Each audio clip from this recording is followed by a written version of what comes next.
Fulan ingin bertanya, pernah seorang sahabat saya melihat postingannya di FB tidak pakai jilbab, selalu dia buka tutup jilbabnya. Saya tanyakan kemana jilbabnya, dia bilang yang penting hatinya baik. Bagaimana nih menurut Pak Ustadz?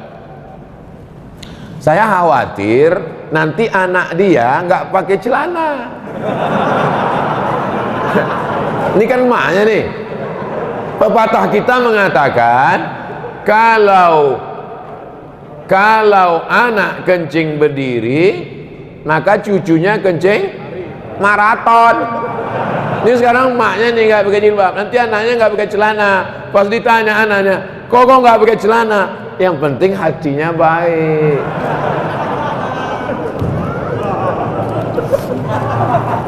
Saya tanya, apakah Sayyidatuna Aisyah itu hatinya nggak baik? Istri Nabi itu Aisyah, istrinya baik, hatinya baik apa nggak baik? Baik. Dia pakai hijab nggak? Oke.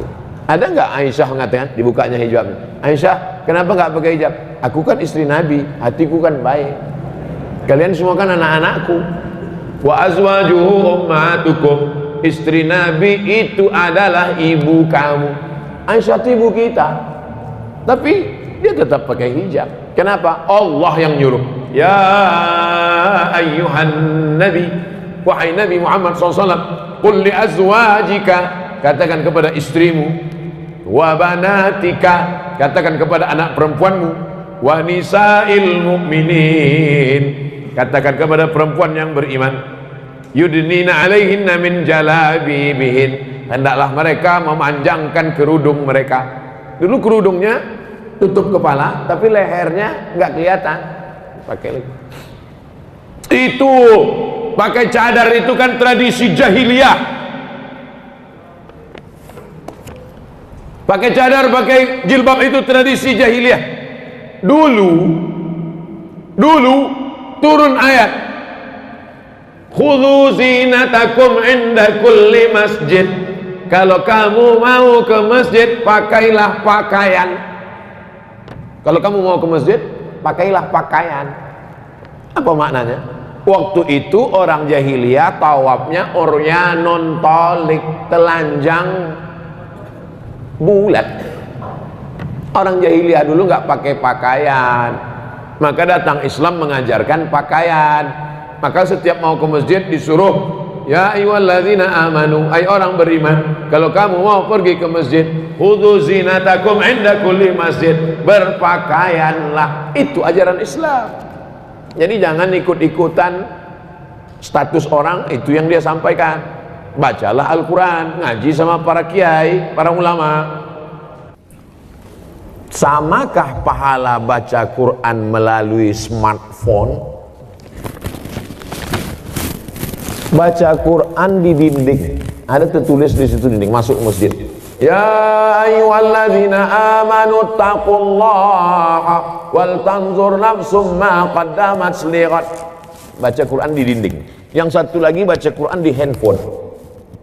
Kutiba alaikumul qitalu fil qatla, al hurru bil hurri wal abdu bil abdi wal unsa bil unsa. Yang satu lagi melihat mushaf Al-Quran, ya ayyuhalladzina amanu ista'inu bis sabri was salah. Melihat mushaf, melihat handphone, melihat dinding. Pahalanya bukan dilihat kau baca Quran dari mana, tapi yang dilihat adalah lafaz di mulut dan di hati. Mulut fasih, tahsin, tajwid, hati ikhlas. Walaupun kau baca di pelepah kurma. Ada Quran zaman sahabat Nabi, Quran macam kita dicetak sekarang? Mana ada? Pakai resleting pula lagi. Kenapa kau tak pernah baca Quran ini? Saya sebetulnya mau baca Pak Ustaz, terus resletingnya macet terus tiap hari. Oh, kasihlah minyak jelantah. Dulu Quran ditulis di pelepah korma, di tulang onta, di batu yang, batu apa namanya itu? Batu lepes, batu ceper macam piring. ditulis. Jadi Quran tidak dilihat di mana, mau di kertas. Kertas adanya bambu yang ditumbuk, bambu, tahu bambu? Buluh ditumbuk halus jadi bubur, dijemur. Itulah asal muasal kertas dari Cina. Lalu kemudian ada kertas satu lagi di Mesir, pohon bardi, tumbuhnya di tepi sungai Nil, disusun-susun melintang membujur, dipres pakai tanah liat, dijemur. Namanya kertas papirus. Kertas paling tua dua, satu dari Mesir, Fir'aun, satu dari Cina. Lalu kemudian barulah belakangan datang kertas masuk ke kota Makkah. Jadi Quran ditulis di kertas, di batu lepes, di tulang onta, di pelepah korma. Yang dilihat bukan baca di mananya, tapi yang dilihat adalah pelafazan mulut dan keikhlasan hati. Ini Qurannya bukan main lagi, mahal minta ampun. 30 juta harga Quran. Diletakkan di lemari tamu di depan. Setiap tamu yang datang menengok macam menengok kucing. Bukan Quran itu yang mahal. Quran mahal adalah Quran yang dibaca. Seorang ibu mengajarkan anak-anaknya sambil masak pagi. Tak ditengoknya pun Quran itu sambil masak. Bismillahirrahmanirrahim. Wadduha wallaili idza saja. Ma wadda'aka rabbuka wa ma qala. Walal akhiratu khairun laka minal ula. Sambal belacan ditengoknya. Tapi Quran yang ibu ajarkan ke anak ibu itu, itulah yang dibawanya sholat. Usahakan ibu yang membacakan Al-Fatihah ke anak ibu. Supaya apa? 17 kali sehari pahalanya mengalir ke ibu. Ibu yang membacakan Fatihah ke dia. Yang belum membacakan, balik dari sini nanti, bacakan. Yang balik sekarang, nanti habis acaranya. Nak, baca Fatihah nak. Bismillahirrahmanirrahim. Itu hanya kurang halus sedikit. Bismillahirrahmanirrahim. Alhamdulillahi rabbil alamin. Rohnya kurang tebal sedikit. Luruskan bacaannya. Kapan kelingking ibu masuk ke celah kakinya saat mengajarkan dia berwudu, masuk air ke celah kaki? Kapan ujung jari ibu masuk ke celah telinganya saat mengajarkan berwudu? Kapan mulut ibu mengajarkan? Kapan tapak tangan ibu memegang pundaknya? Rata pundakmu nak. Jangan kepala kau macam menengok kuda jantan menengok kuda betina. Jangan kepala kau ni menunduk macam menengok rumput. Rata nak. Kelak kita semua inilah yang akan dia kenang. Al-madrasatul ula. Ibu adalah sekolahnya yang pertama. Alhamdulillah ibu amalkan. Pahalanya mengalir ke ibu, mengalir pula ke saya. Tapi pahala ibu tak berkurang. Ibu tetap dapat 100, saya 120.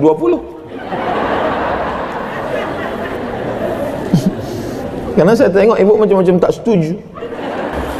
Apa hukumnya kurban atas nama kelompok lebih dari 40 orang? Apakah nilainya jatuh kepada sedekah atau kurban? Kurban yang paling level paling bawah ini namanya kurban kelas ekonomi. Level paling bawah betul. Satu rumah satu kambing. Itu level paling bawah. Satu rumah satu kambing.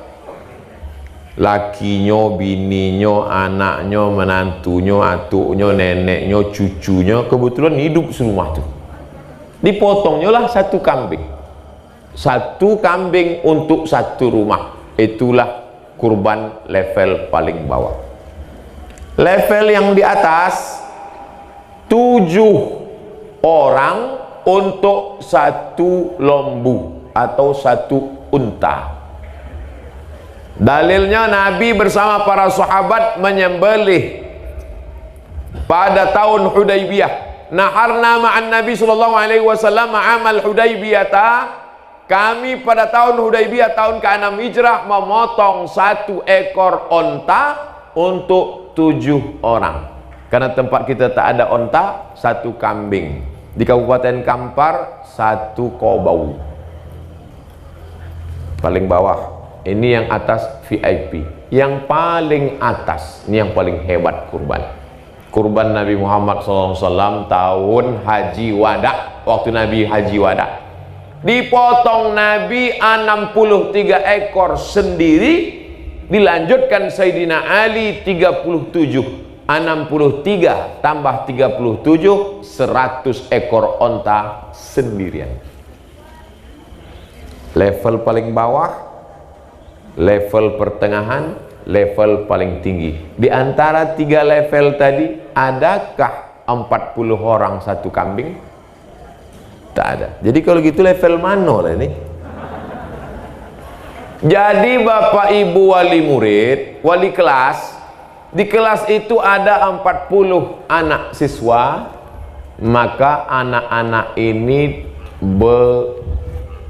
kumpul duit 100.000, 200.000, lalu diserahkannya ke kepala, ke guru, kami untuk kurban. Maka anak-anak itu bersedekah duit, tapi waktu memotongkan kurbannya atas nama 1 orang. Atas nama siapa? Wali kelas. Jadi sekolah-sekolah yang menganjurkan siswa-siswa mengumpul duit untuk berkurban, jangan kaburkan pemahaman kurban pada mereka. Kalian bersedekah patungan 1 ekor kambing, diserahkan ke guru, nanti waktu disembelih atas nama 1 orang si guru tadi. Anak-anak itu bersedekah, gurunya berkurban. Jelas? Insya Allah jelas. Kalau ada yang nyebut tak jelas berarti pokak. Jelas, mikrofonnya mantap. Itulah tentang penjelasan kurban. Jangan robah, jangan rusak, jangan buat syariat sendiri, karena ada tuntunannya. Sedangkan main bola aja ada tuntunannya, goal outside ada tuntunannya dari Nabi Muhammad SAW. Masalah ibadah, mudah-mudahan kita semua istiqomah beramal soleh, amin. Bagaimana cara menghadapi lingkungan tempat tinggal yang menganut kehidupan hedonisme? Yang pertama, faqidus syai' la yu'ti.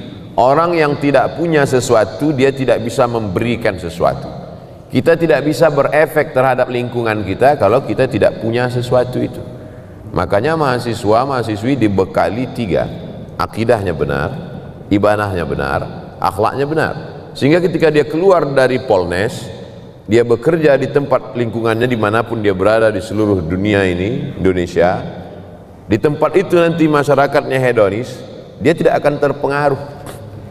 Kenapa ikan itu tidak asin walaupun tinggal di laut asin? Karena dia hidup. Kalau dia mati baru jadi ikan asin. Maka dihidupkan ruhnya, dihidupkan ibadahnya. Yang kedua, nanti dia dibiasakan berkomunitas. Andai dia nanti bekerja di sebuah perusahaan, di perusahaan itu masyarakatnya hedonis, sibuk dengan dunia, dia akan membuat sebuah komunitas. Saya ceramah di perusahaan anu, saya ceramah di PT Nikel, saya ceramah di PT Batubara, saya ceramah di PT Minyak Bumi. Ada saja sekelompok komunitas yang menghidupkan masjid, menghidupkan pengajian. Mereka inilah motor penggeraknya. Mudah-mudahan alumni-alumni Polnes ini menjadi penggerak dakwah di setiap daerah. Lalu kemudian, la tajtami'u ummati ala dhalalatin. Umatku ini tidak akan pernah menyatu dalam kesesatan. Begitu kata Nabi SAW. Wa may yartadda minkum an dinihi. Siapa di antara kamu yang meninggalkan agama ini, murtad dia, fasawfa ya'tillahu biqaumin, akan diganti Allah dengan sekelompok kaum. Yuhibbuhum, Allah mencintai mereka, wa yuhibbunah, dan mereka membalas cinta Allah. Mereka memperjuangkan agama Allah. La yakhafuna fillah laumata laim. Mereka tak pernah takut kepada caci maki, bully, buzzer, haters dan lain sebagainya. Saya pernah juga dihinggapi putus asa ketika melihat orang-orang yang diharapkan memperjuangkan agama malah bertumbangan. Saya sampaikan kepada salah seorang sahabat saya, dosen, profesor, Pak Prof, rasa-rasanya kita udah layak putus asa melihat umat hari ini. Kata dia, jangan, mungkin batang kayu sudah lapuk, tapi pucuk-pucuknya yang masih hijau, kalau kita siram dia akan menjadi kayu-kayu yang baru. Dan pucuk hijau itu sekarang ada di Polnes. karena memang baju mereka hijau pucuk pisang. Inilah yang akan memperjuangkan, memperbaiki hedonis, tidak menjadi asketis, tapi menjadi orang-orang yang moderat, wasatiyah, insyaallah. Amin.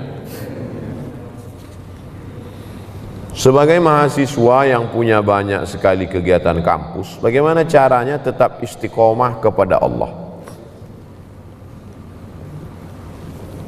Ada kekeliruan cara berpikir.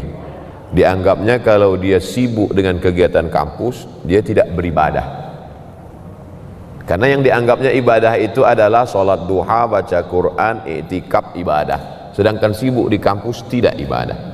Padahal sejak dia dari mulai berangkat dari kampungnya sampai ke Samarinda di Polnes sampai pulang itu adalah ibadah. Man kharaja fi talabil ilmi, siapa yang keluar rumah untuk menuntut ilmu, fa huwa fi sabilillah, dia sama seperti orang berjuang fi sabilillah hatta yarji'a, sampai pulang ke rumah.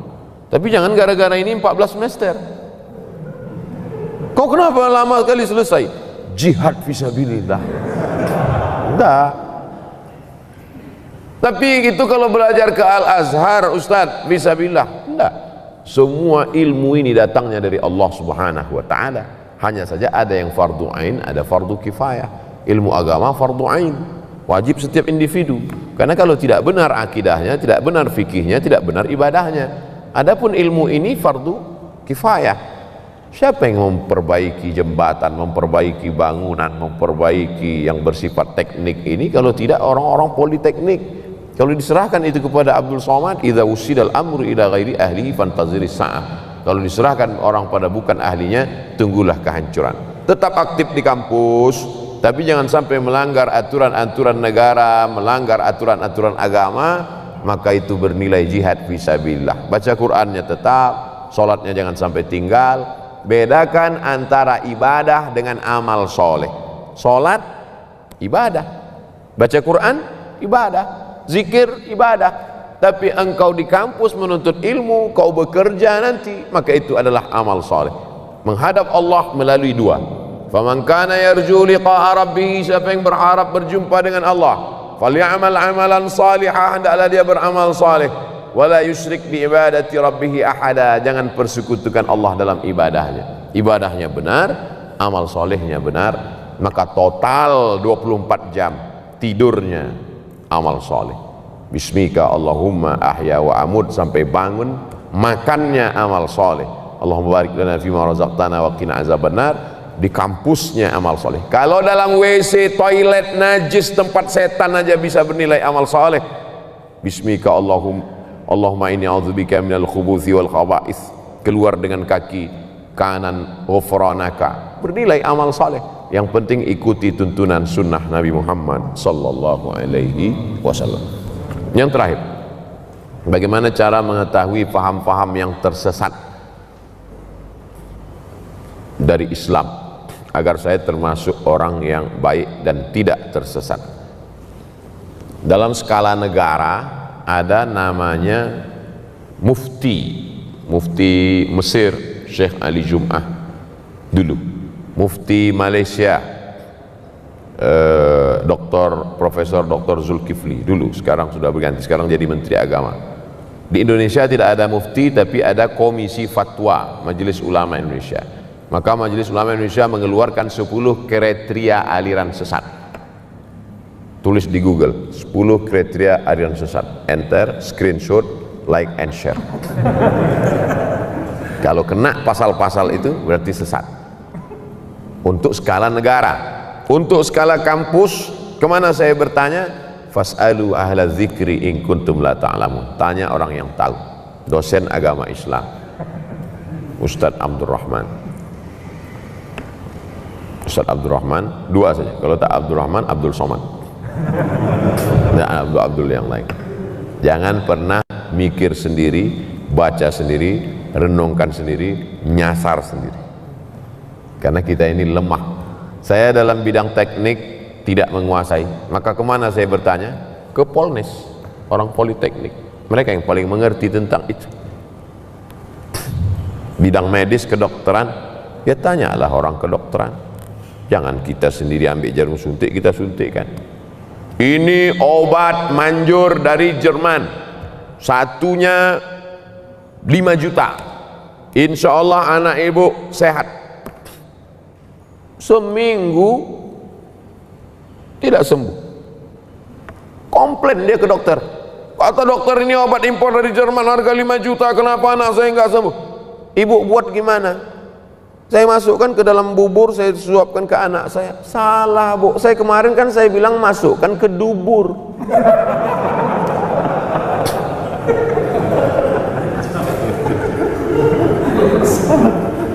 Obat aja salah, untung anaknya tak mati.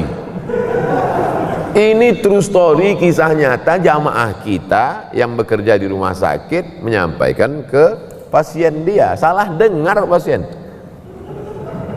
Bagaimana tentang masalah kehidupan?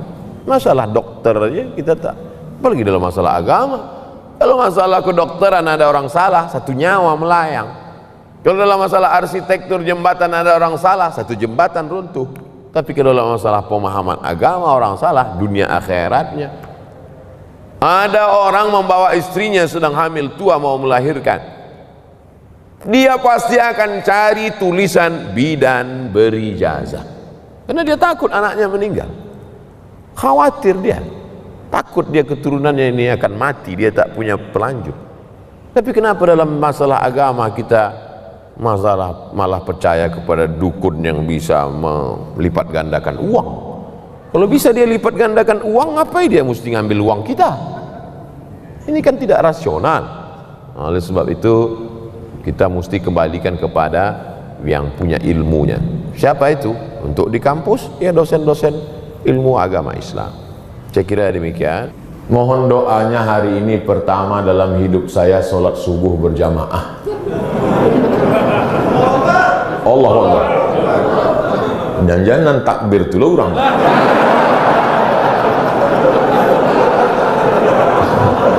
Saya sekeluarga betul-betul hijrah dan dapat menghafalkan ayat-ayat sholat. Allahu Akbar. Mudah-mudahan semakin banyak saudara, tetangga, kawan awak nan hijrah dan Masjid Mujahidin Iko menjadi titik awal hijrahnya. Sebab Iko dibangun atas dasar keikhlasan. Dari keikhlasan hati orang nan membangun itu, menyebarlah keikhlasan itu ke dalam hati jamaah, dan orang nan sudah sembahyang di siko istiqomahnya sampai hari kiamat.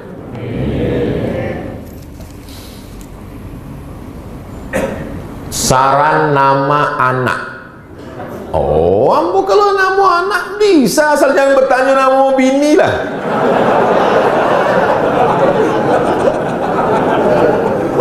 Nama anak nan padusi Nuaira. Nuaira artinya secercah cahaya. Atau Vina Hanina. Hanina artinya kerinduan. Vina antara kami, suami istri, tiba-tiba datang anak yang dirindukan selama ini. Vina Hanina. Masya Allah, so sweet guys. Kalau laki-laki, udah antara kami berdua lah. Laki-laki banyak bisa. Mohon doa Ustaz, istri saya mau melahirkan banyak-banyak, ibu yang mau melahirkan sholat sunat. Kalau tak bisa tagak, duduk. Sebab dengan banyak bergerak itu mempermudah kelahiran, kata dokter SPOG, spesialis obgyn. Spesialis obgyn itu spesialis kandungan, bukan spesialis hantu. Spesialis obgyn, jin kok hantu, obgyn, SPOG. Maka banyak sholat sunat dan banyak-banyak baca Quran, banyak-banyak bersolawat sambil masak nasi pagi. Sallallahu ala Muhammad, sallallahu alaihi wasallam, sallallahu ala Muhammad, sallallahu alaihi wasallam. Kalau berselawat, hati amaknya tenang. Kalau hati amaknya tenang, anaknya ikut. Aku ibu-ibu itu disuruh tenang ya bu, jangan stres. Kalau ibu stres, anaknya galau, lakinya sakau. Banyak selawat. Bagaimana menurut Buya nama anak saya Aminah Nuwairah? Masya Allah, itu nan Ambo Sabi, itu nan ditulis. Nuwairah Ambo Sabi tadi kan? Ampaknya Ambo lah dakik jadi wali kok.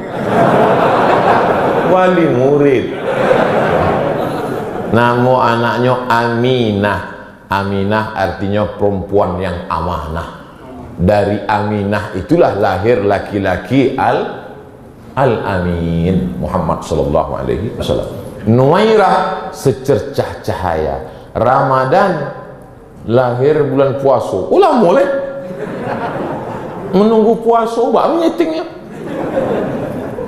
Boleh, rancak, mantap. Nyobuet tigo kok Aminah Nuwairah Ramadan supaya mudah untuk namo paspor tigo. Anak ambo tigo yo mau buat namanya Mizian Hazik Abdillah, biar supaya mudah membuat paspor berangkat umroh. Datang COVID lah jadi umroh.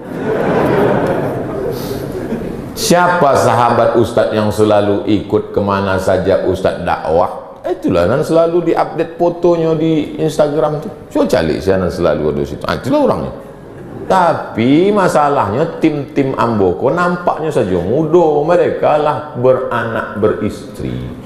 Jadi ibu-ibu yang terlalu berharap bana.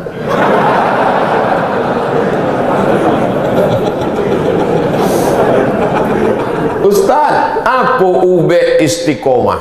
Tiga, nampak tamu berjamaah. Sebab serigala hanya menerkam kambing yang memisahkan diri dari jamaah. Jamaah Majelis Mujahidin, jamaah FPI, jamaah Bikers Subuhan, jamaah mantan petato. Sebab mereka berjamaah biasanya karena ada kesamaan. Sama-sama suka motor, jamaah. Sama-sama suka sepeda ontel. Tidak akan mau sepeda ontel kau menyatu dengan jamaah motor. Yang ikut hingar-bingar, makin gadang suara makin hebat. Nanti kok silent sih. Tiba-tiba masuk ke parit. Nanti kok ada kesamaan. Jadi komunitas-komunitas Iko mesti dijaga. Kalau kami di Pekanbaru, komunitas Iko ambo ajak pengajian setiap malam Sabtu kedua setiap bulan. Seluruh komunitas datang.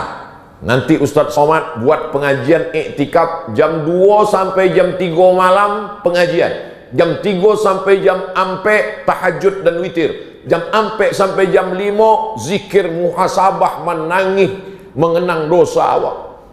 Baru sudah itu kajian subuh setiap Sabtu kedua tiap awal bulan. Komunitas-komunitas hadir. Lalu kemudian komunitas Iko diajak mengumpul bareh dari orang-orang yang mampu disalurkan kepada fakir miskin. Nah, jadi komunitas-komunitas. Ini komunitas mana? Kami komunitas bikers, gagah-gagah. Sanggup berapa ton bawa beras bulan ini? Oh, nantilah Ustaz. Jadi mereka ini relawan-relawan. Kalau cuma pengajian pulang, habis pengajian pulang, anak-anak muda ini kan bergejolak, nggak ada tantangannya, nggak bangkit adrenalin kami katanya. Oh, ini anak-anak muda ini mesti awak kelola.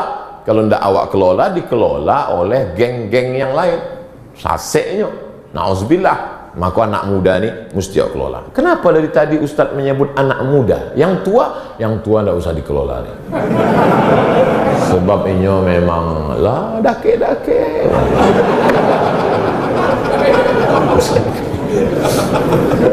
Nampak tamu berjamaah. Sesudah berjamaah, insya Allah istiqomah. Setelah istiqomah pasti husnul khatimah. Kok berani Ustadz menjamin orang nan istiqomah itu husnul khatimah? Ada ayatnya. Alladzina qalu rabbuna Allah, orang yang mengatakan Rabb kami Allah, summa istaqamu, istiqomah ini, tatanazzalu alaihimul malaikah, turun malaikat. Waktunya akan mati turun malaikat. Cek malaikat, alla takhafu, jangan kau takut, wala tahzanu, jangan kau sedih, wa abshiru bil jannati allati kuntum tu'adun. Mudah-mudahan awak sadonya waktu akan mati itu turun malaikat mengabarkan ke awak, hai Abdul Somad, jangan kau takut, jangan kau sedih, karena kau mendapatkan husnul khatimah. Amin. Kami tidak minta banyak anak-anakku sekalian, walaupun amak melahirkan kalian meregang nyawa, bersimbah darah, walaupun apa tidak bersalin pakaian demi sekolah kalian, nanti mintanya tidak banyak. Nanti mintanya cuma kalian bisikkan kata lingonya sebelah kanan, la ilaha illallah. Tak ada gunanya kalian kayo hebat, tapi waktunya akan sakaratul maut, ditelepon kalian sedang di luar kota, rapat, sibuk. Apa pembalasan awak untuk baik budi baik inyo? Cuma waktu inyo mati, hantarkanlah kata lingo kanannya, la ilaha illallah. Dulu waktu awak lahir, inyo nama membisikkan kata lingo awak, azan, asyhadu an la ilaha illallah. Masuk kau tahu, masuk ke hati awak. Kini inyo nak minta balas aku. Inyo cuma minta bisikkan ke telinga. Tapi anak-anak yang melawan hawa nafsu, melawan mata,